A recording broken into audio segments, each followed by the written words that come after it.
Welcome to Dear Texas Radio, where we encourage Texans to drop everything and read. Your hostess for today's show is Roxanne Berkey.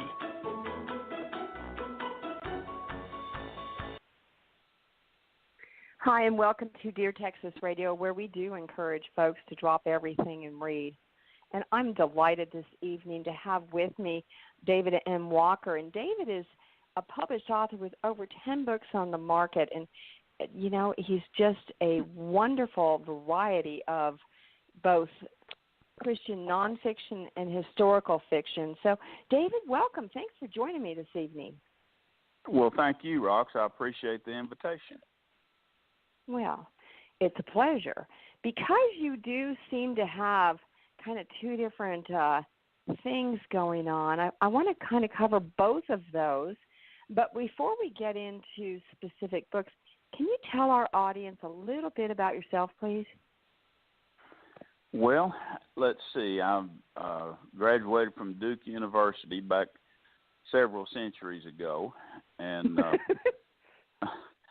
had a degree in political science, and I never have figured out what you can do with such a degree, so it hangs on a wall doing nothing. Spent 42 years in the health insurance industry, and I've been retired for the last 10 years and basically spend my time writing. Well, there you go. So what was the kind of the leap that caused you to go into writing? Was there something specific, or was it something that kind of lurked all along the way? Well, even back when I was in high school, I enjoyed, back then I never thought about writing a novel or anything, but I enjoyed writing essays, even a little bit of poetry, stuff like that. But about 35 years ago, I decided to write a book, a fictionalized version of an experience that I had trying to get into the oil business. The book didn't go anywhere, as did my oil venture, but anyway, it kind of whetted my appetite, and a few years later, I decided to write several novels. Had no idea what I was doing or what I needed to put in them, but anyway, that got me going, and I've been a member of several different writers groups since then, and just kind of a slow transformation. Well, that is fascinating and something that you've been into for quite some time, which is really good to know. So let's go ahead and kind of break away specifically into your Christian nonfiction stories. And okay. How did those get started, please? Well,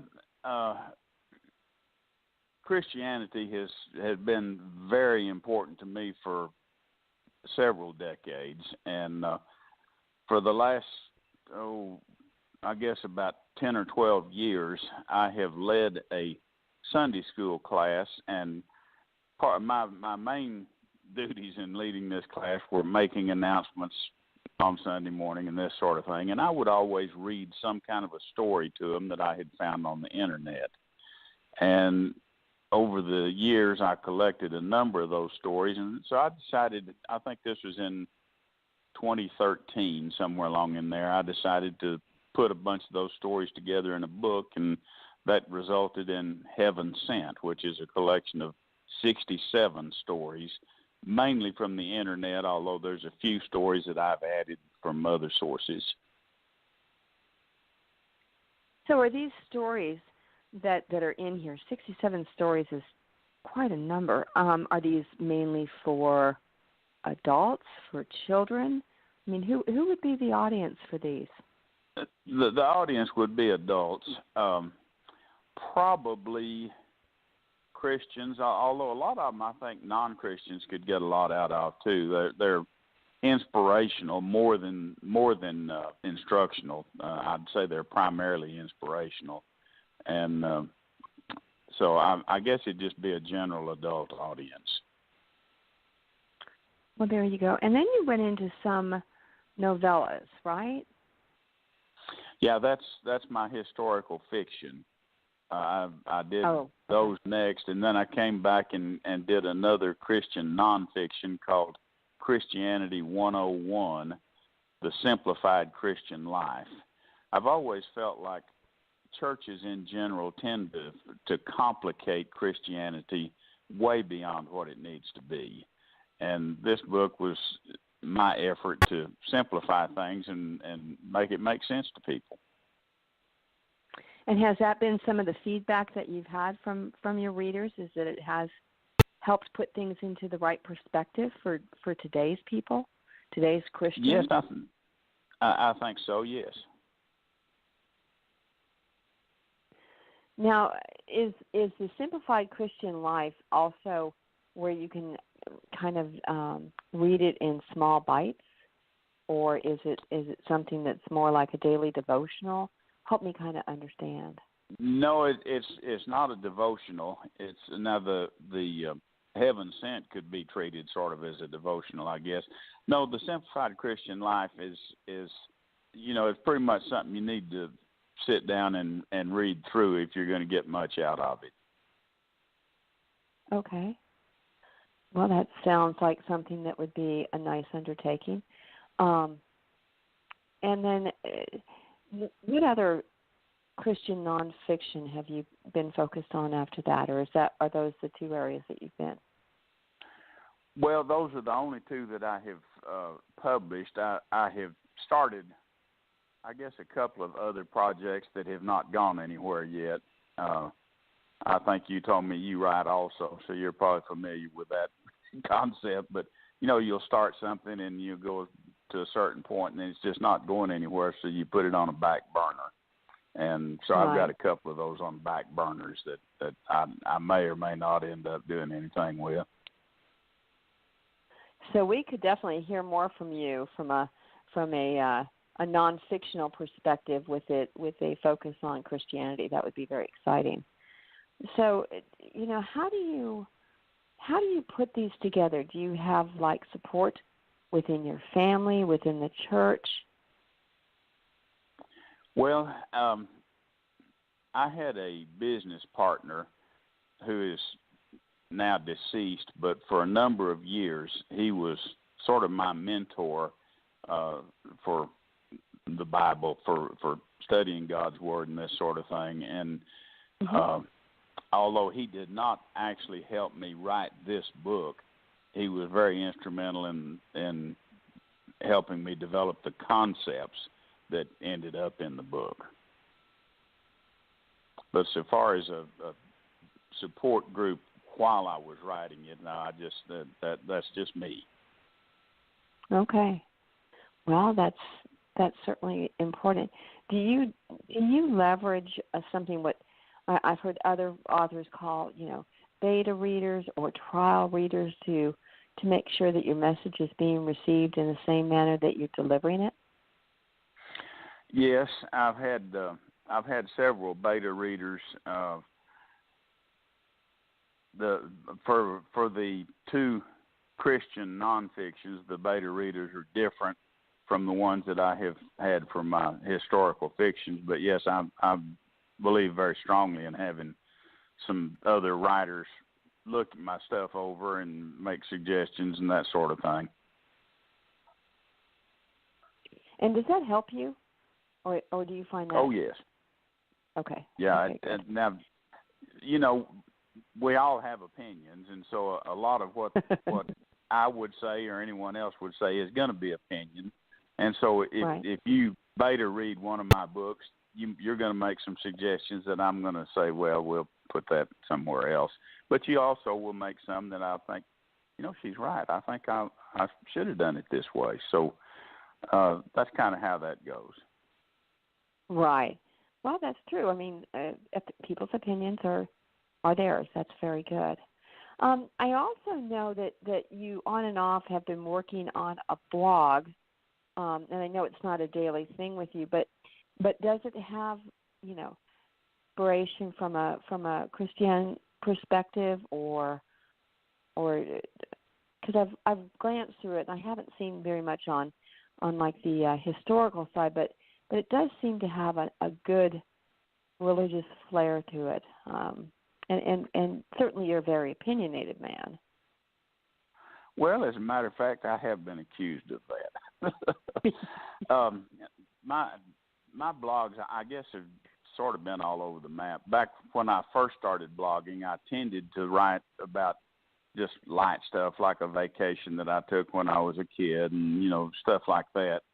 I have, now last year, I think largely because it was an election year, my blogs tended to be political. I had a series that went very deeply into the Constitution and going, article by article and paragraph by paragraph and so forth through that and explaining it and hopefully getting people to focus on this document that our nation was founded on.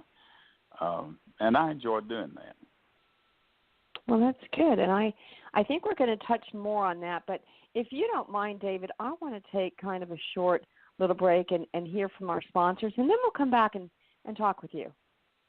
You bet. Dear Texas would like to thank our sponsors. McKinney, Texas has a rich history, one it embraces and loves to share with visitors. Nowhere is this more evident than McKinney's historic downtown with more than 100 eclectic shops and eateries to explore. Situated just 30 miles north of Dallas, McKinney offers the perfect getaway from the urban hustle. For more about McKinney, check out www.visitmckinney.com or call 888-649-8499. The third annual short story contest begins March 1st and runs through July 31st. Enter your short story for a chance at prizes and getting published. To learn more about this annual event, please visit our website at txshorts.com. Dear Texas would like to invite you to the McKinney Square Book Festival on June 3rd, 2017. The event will be held at the Performing Arts Center from 9 a.m. to 2 p.m. Meet 40-plus Texas authors, many of whom have won awards. Special events will take place during the day, and a special musical guest, Billy Dawson, will perform at 2 p.m. For more information, please visit our website, mckinney.deartexas.info. Wimberley Valley Tourism welcomes people to explore the many fine shops, restaurants, and wineries that make Wimberley special. More at wvtla.com. From concept to casting, recording to post-production, Spoke Media is dedicated to creating a superlative listener experience. www.spokemedia.io. EBG 247, where you can find ebooks galore 24 hours, 7 days a week at ebg247.com.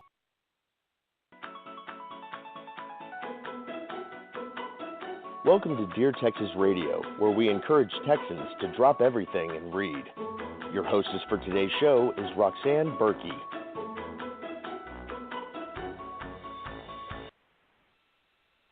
Hi, this is Rox Berkey, and welcome back. I'm here this evening with David M. Walker, who is both a Christian nonfiction author as well as a historical fiction writer. And we kind of spent the first few minutes talking about the nonfiction. And David, I really think that I want to delve into your historical fiction a bit. Excuse me. You bet. I noticed one of the things that you have. I'm so sorry. I noticed that one of the things about your historical fiction is that you seem to have some very strong female characters. Is that true? Yes, that's something that I love writing about. I'm not a feminist like the ones that want to trash men all the time. Not that sort of feminism, but I do think that there are a lot of very strong women, and I think they sometimes are underappreciated. So, which of the now I know we mentioned earlier that the novellas or the fancy series really are part of that historical fiction. So can you kind of lead me through a little bit about how that series began and some of those characters, because that's very interesting. Okay. Although someone who reads the series probably would not make this connection, that the original idea for it came from Bobby Gentry's song, Fancy, that Reba McEntire popularized. But when I first wrote, I wrote a novel entitled Fancy first, and at that time, I sort of followed what the song says, but then I decided I didn't want my main character to be a prostitute, so I had to change that part of it. And I also wanted it to be in a historical period, so I put it in the Civil War. And so now Fancy is a young girl who was orphaned during the Civil War, and this is about how she went about building her life after both of her parents were killed. Wow, that must have taken some intense research on your part to establish it in that time period. As a matter of fact, yes. When I first wrote it, I had Fancy living in Birmingham. And then somewhere along the way, I discovered that Birmingham was not in existence during the Civil War, so I had to move her to another town. But that's one of the dangers of writing about historical things. You got to do some checking to be sure that you're not making up stuff. Right. So where is Fancy based now? From Birmingham to where? Well, she started out in a little town in northern Alabama. She ends up in Seattle, Washington, when it was a brand new town. There's seven novellas in the series, and each one has a slightly different geographical location and, of course, a different part of the story. When I first wrote I wrote it as a novel to start with, and I kept having a problem with the fact that there was so much geographical change, and there were several different antagonists at different points along the way, and that just was not working. And finally, a dear friend of mine, an author named Jillian Dodd, suggested to me that I break it into a series of novellas, and that's when it really began to come alive, because it makes sense that way. I can have a separate antagonist for each novella, and yet I also had one sort of overriding antagonist that carried all the way through. So that made it a lot easier to write when I realized that I needed to do that. Well, there you go. And so Fancy travels the country as a young woman or a young girl, an orphan, and then grows up in this series facing all of these antagonists. Is that what I'm hearing? Yes. She, well, in the first book of the series, her baby sister, who was, I think, 4 years old at the time, was kidnapped accidentally. The people didn't intend to kidnap her. They just intended to steal Fancy's carriage, but the girl was in it, and they took her with them. And a lot of the story is about Fancy's efforts to find her little sister. And the two people that kidnapped her were part of the antagonists.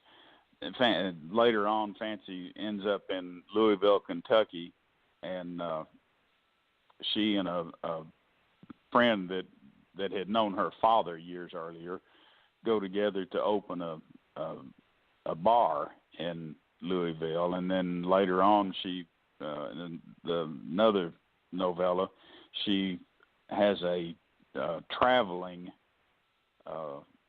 bar that goes along with the development of the railroad, and she follows the railroad from Omaha all the way to the Golden Spike in Utah.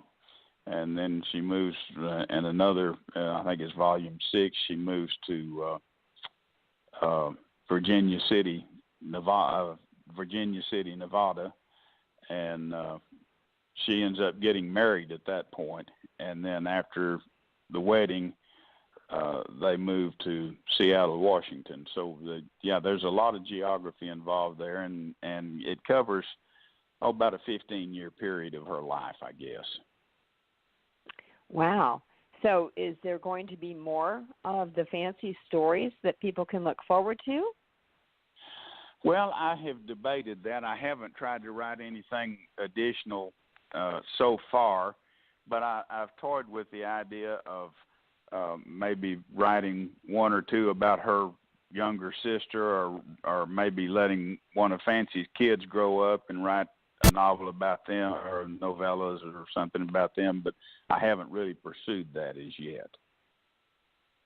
Well, she certainly sounds like a very compelling character, and I know you like to write about strong women, but was she patterned after anyone specific, or no, imagination? Just a figment of my imagination. And then my novel Ruth is based on another young lady who was orphaned during the Civil War, and it's one novel rather than a series of novellas, but it is broken into 3 books within the novel because of geographical changes and different antagonists. So it's, it sort of follows a pattern similar to Fancy's, but it's a totally different story. So what are the similarities between the character of Ruth and Fancy? Are there any? Well, the main similarity is that they're both young girls who were just kind of thrown out there on their own, and they could either sink or swim, and they both decided to swim, and so they became strong women because of that. Okay. So where can people find your stories, David? Well, I have them. All of them are in ebook form. If you have a Kindle, you can go to Amazon. If you have a Nook, you can go to Barnes and Noble. You can go to Smashwords and some of the other places.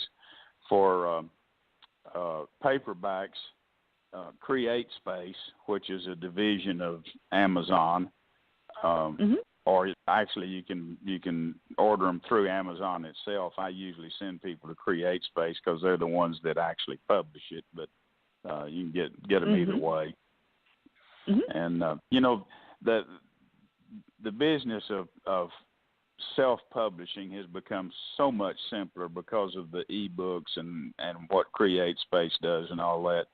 Used to, if you were going to publish something yourself, you had to pay for 100 copies or 1,000 copies or whatever. But with Create Space, they print 1 copy at a time as you order them, so you don't pay anything up front. There you go. So from your experience as a self-published author, you find this is a good way to be able to get the words on paper or electronically that you want to share with the world, or do you think that traditional publishing is still a good avenue for many folks to go? Just curious what your opinion might be. Well, my personal opinion, I obviously like the self-publishing. That's what I've done.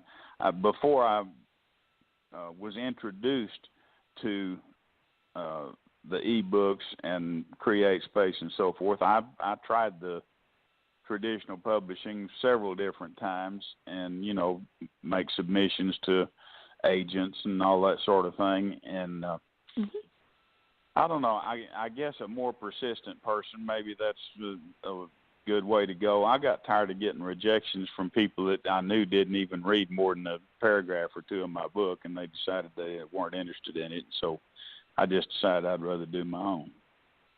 There you go. Well, that's good. You get your words out. So do you have some advice that you might want to give to up-and-coming, let's start with the Christian authors, things that you'd like to make sure they keep in mind that you've learned, kind of give them some lessons learned? You've got some great experience. Well, mainly just be true to your own beliefs. If you're, one Christian's beliefs are different from another one's, and don't try to copy someone else. Be true to your own.